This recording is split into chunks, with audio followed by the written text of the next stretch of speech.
Good morning, dear students. Once again, welcome back to the English literature class.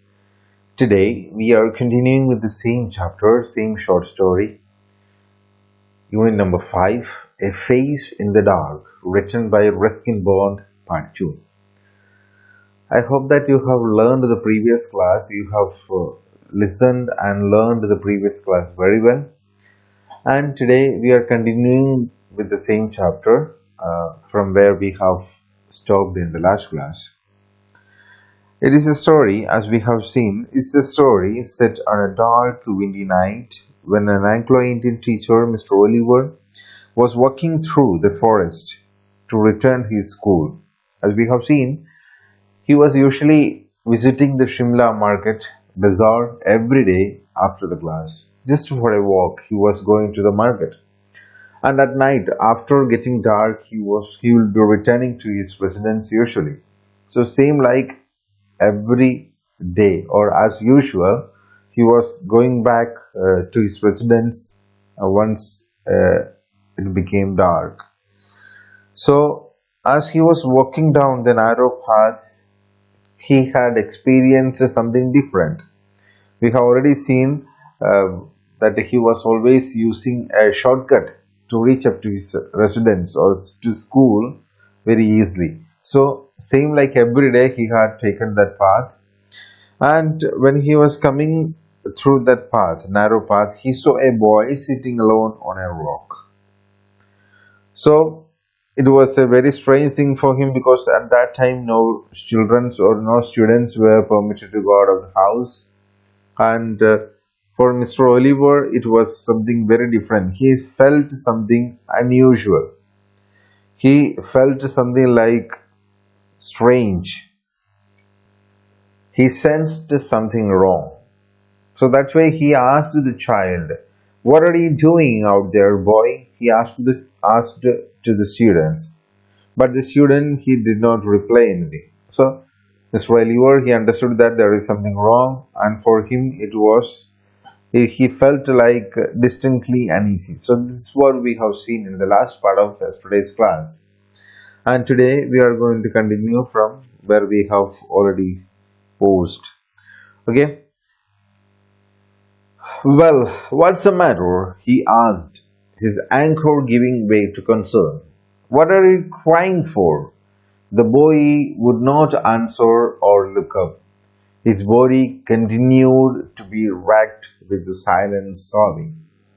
Okay, so Mr. Oliver, who was very angry with the boy, but once when he realized that there is something wrong, he changed his approach towards the boy, towards the child. He asked the child, "What's the matter? And what are you crying for?" These were the two questions asked by Mr. Oliver when he saw the boy, when he realized that there is something wrong with the child. Sobbing means cry with sudden sharp breaths. So this boy was continuously crying, but there were no much sound from his from while when he was crying. But it was something very different, and Mr. Oliver felt uneasy. Okay, so he was continuously moving, he was shivering, and he was crying also. "Come on, boy, you shouldn't be out here at this hour. Tell me the trouble. Look up." The boy looked up. He took his hands from his face and looked up at his teacher. The light from Mr. Oliver's torch fell on the boy's face, if you could call it a face. Okay, so now here is the main important twist of the story. "Come on, boy, you shouldn't be out here at this hour." So as per the system of the Shimla, no students were permitted to go out of the house after sunset. So this boy was sitting alone, and two factors were there. First of all, it was dark night, and secondly, he was sitting in the forest, in the pine forest. So Mr. Oliver felt something wrong. So that's why he asked, "You, come on, boy, you shouldn't be out here at this hour. Tell me the trouble. Look up. So tell me the matter. What's problem? What's your problem? What's wrong with you? What's your problem? Look up." The boy looked up. He took his hands from his face and looked up at his teacher. So the boy, we have already seen, he was keeping his face in his arms. Okay, his head hung down and he held his face in his hands. That's how the boy was sitting. That's what was his body posture. So when his teacher asked him to look up, he took his hands from his face and looked up at his teacher. The light from Mr. Oliver's torch fell on the boy's face. So, we have already seen he was having a torchlight which was already blinking, flickering, and the light, it was not bright enough to see the things clearly. But still, with the same torch, Mr. Oliver looked at as the face of the child. And there, if you could call it a face, so there is something curious, there is something mysterious regarding the face of the child. What is that? It had no eyes, ears, nose, or mouth. It was just a round, smooth head with a school cap on top of it. And that's where the story should end. But for Mr. Oliver, it did not end here. Okay, so when the light from Mr. Oliver's torch fell on the face of the child, he got embarrassed. He really got shocked and stunned. What was the reason behind it? Because when Mr. Oliver looked at the face of the child, there were no eyes, ears, nose, or mouth. It was just a round, smooth head with a school cap on top of it. This was a shocking matter for Mr. Oliver. So there we think that the story is getting over, but it was not the end of the story in the case of Mr. Oliver. What had happened? The torch fell from his trembling hand.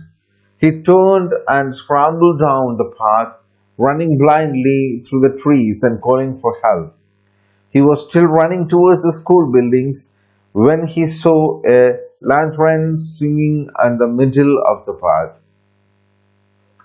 So, in the case of Mr. Oliver, it was not the end of the story. So, when he got shocked by seeing the round face of the child, which was not having eyes, ears, nose, or mouth, it was a really shocking experience for Mr. Oliver. So, that's why, because of his fear, the torch fell from his trembling hand. He turned and scrambled down the path. So he just turned and ran down the path, or he started to run from that particular place. And when he was running, he was calling for help, running blindly through the trees and calling for help. So he was screaming and he was running. At the same time, he was calling for help. He was still running towards the school buildings when he saw a lantern swinging in the middle of the path. So he was running towards his own residence, and finally he found a lantern. Lantern means it's a kind of lamp in which we put the kerosene or some oil and we use it for light. Okay, so there was a lantern swinging in the middle of the path. So up to there, once when he found the light, he got relaxed. Up to there, he was running and he was screaming and he was asking, calling for help.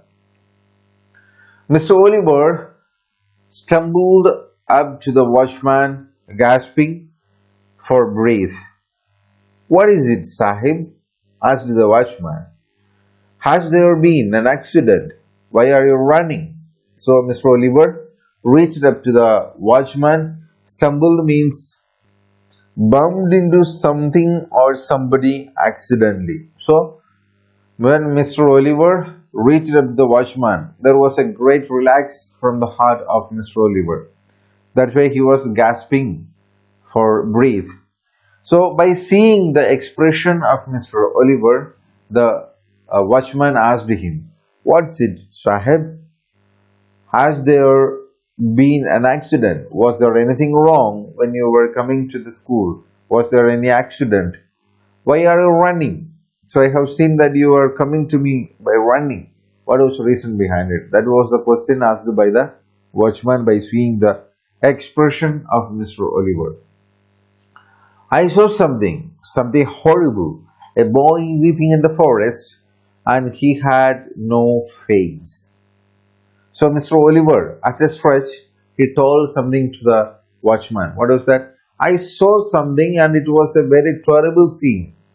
That a boy who was weeping in the forest was not having a face."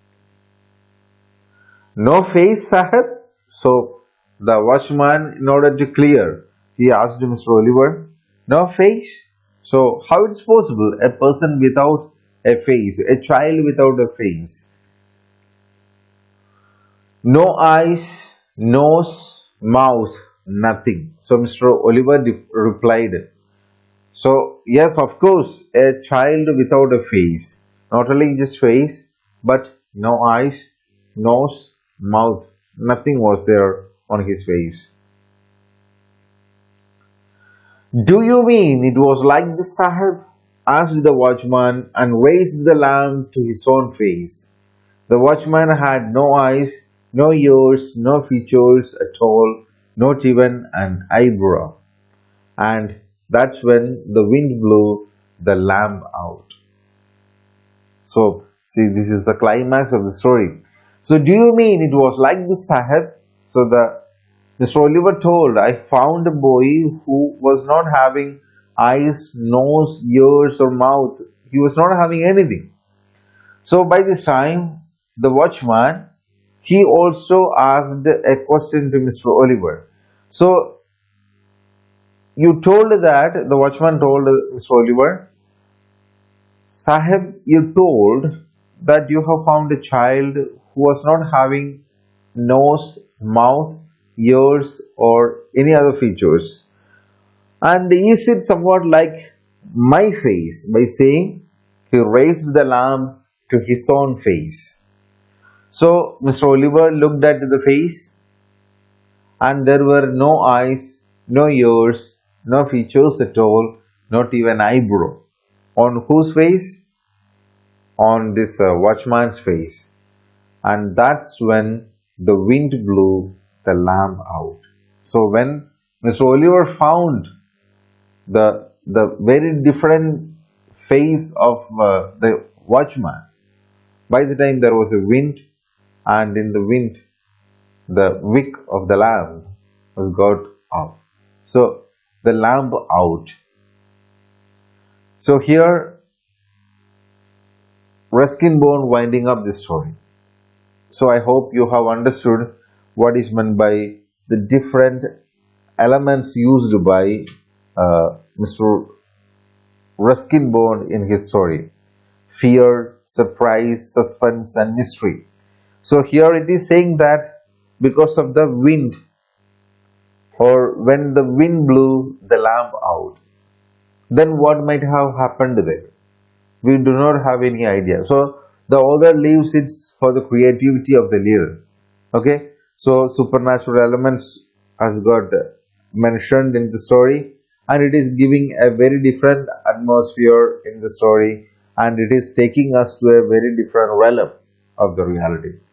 So dear students, I hope that you have understood this story very well, and in the next class we will be discussing a new chapter. Till then, I would like to sign off. Thank you.